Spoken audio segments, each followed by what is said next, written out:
Welcome to The Explainer. Today we're digging into a really massive but kind of quiet upgrade to trade in Southeast Asia. It's called the ATIGA Update, and honestly, it's about to completely change the game for how goods move across a region with over 600 million people. So, a little backstory. The original agreement, AFTA, was a huge success. It got rid of tariffs, those taxes on imports, on a staggering 98.6% of everything traded inside ASEAN. It was totally groundbreaking and helped create a real single market for the whole region.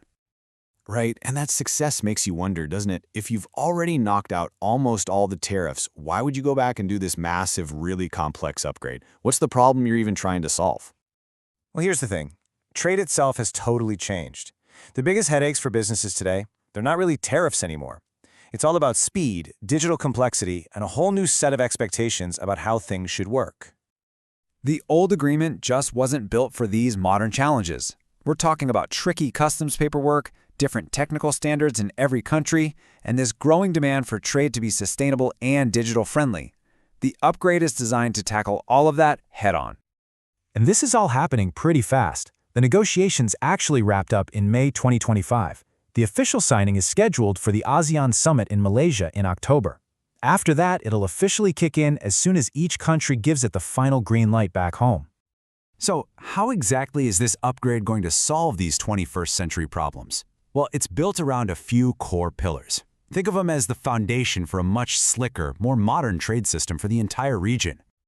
And you can really see the ambition here. This is not just some tiny little fix, it's a full-on modernization. It's hitting everything from making it easier to figure out a product's nationality, to speeding things through customs, and even bringing in brand new ideas like green trade and real support for small businesses. Okay, so that's the high-level stuff. But what does all this actually mean for a business on the ground? A company that's importing parts or shipping out products across ASEAN. Let's break down what's really going to change. This phrase right here is basically the mantra. It's the guiding principle behind one of the biggest changes, a complete overhaul of what's called the rules of origin. It's all about cutting through the complexity and the red tape. The best way to think of rules of origin is like your product's passport. This upgrade is going to make getting that passport way easier by using more e-certificates and eventually letting trusted exporters just declare it themselves. The result? Less paperwork, faster customs. The flip side, though, is that businesses are going to need absolutely rock-solid data and traceability in their supply chains. Another huge area is making trade easier. Now, the global standard is the WTO's Trade Facilitation Agreement, or TFA. But ASEAN isn't just trying to meet that standard, they want to blow past it with something they're calling TFA+. This means removing from just encouraging paperless trade to actually mandating digital systems and automation. It's a big step up. And here's where you really see the grand vision taking shape. For the very first time, ATIGA is officially bringing these new ideas into the fold. We're talking about rules that promote the circular economy, real structured support for small and medium-sized businesses, and a big push for clear, predictable regulations across the board. All right, so with all this coming down the pipeline, how can you and your business actually get ready? You can't just wait for the new rules to drop. You've got to be proactive. Here's a pretty simple framework to get you started. It really boils down to a four-step playbook. First, keep an eye on all the official announcements so you can update your own internal processes. While you're doing that, you need to be getting your supply chain data in order, like right now. Then you can start looking at leveraging the new tools, like the Authorized Economic Operator program.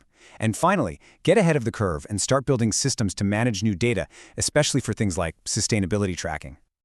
Okay, let's pull back for the big picture here. This ATIGA upgrade is way more than just a few technical fixes to an old agreement. It really is a major strategic shift for the entire ASEAN economic bloc. So if there's one thing to take away, it's this. By embedding digitalization, sustainability, and more transparency right into its core trade rules, ASEAN is basically future-proofing its economy. It's building a system that's designed not just for today's world, but for the next generation of global commerce. And that kind of leaves us with this final thought. Yeah, the new ATIGA will mean new rules to follow, but the real opportunity is way beyond just compliance. The businesses that are going to truly win in this new era are the ones that see these changes, the faster customs, the simpler rules, the digital systems, and use them as a launchpad for growth across one of the most dynamic economic regions on the planet.